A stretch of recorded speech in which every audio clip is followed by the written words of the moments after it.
धीरे धीरे बताइए। रियल अकाउंट में debit the receivable, credit the giver. ठीक है, रियल अकाउंट में डेबिट व्हाट रियल तो हो गया ना। नॉमिन हुआ।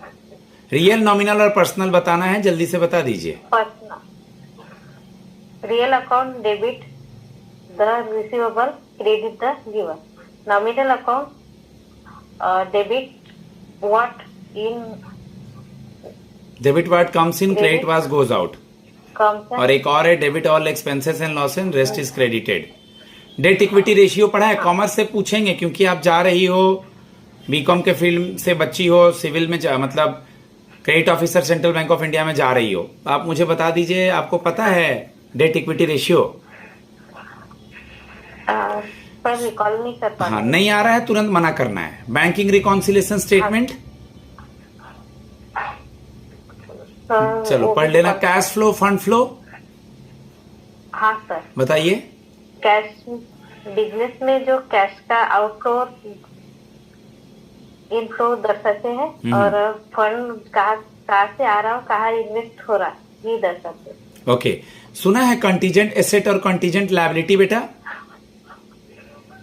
सर रिकॉल नहीं हो रहा। कंटीजेंट एसेट का मतलब वैसा पैसा जो फ्यूचर में रिसीव हो सकता है, और कंटीजेंट लायबिलिटी मतलब वैसा जो हमें आगे चल के पेमेंट करना होता है। बैलेंस शीट देखा है कभी?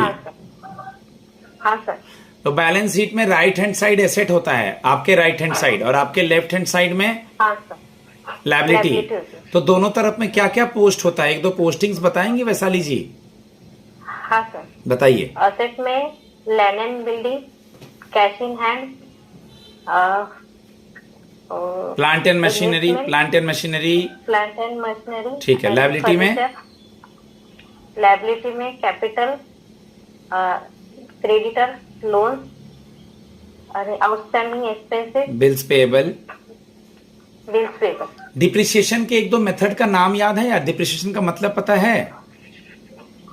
हाँ सर, जो कंपनी के लिए जो असेट होती है उसका जो यूज होता है उसे डिप्रिसिएशन कहते हैं। रिटन डाउन वैल्यू मेथड और स्ट्रेट लाइन मेथड, ये डिप्रिसिएशन के दो मेथड्स हैं।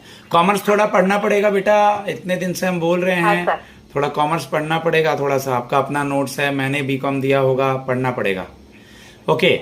सेंट्रल बैंक ऑफ इंडिया में आपकी पोस्टिंग हम दूर कर देंगे। अब सिचुएशन क्वेश्चन का आंसर देना है, तो आप कैसे मैनेज करेंगी? रहना, खाना, ट्रेनिंग होगा वहां, पहले तो ट्रेनिंग होगा फिर जॉब पे जाएंगी, तो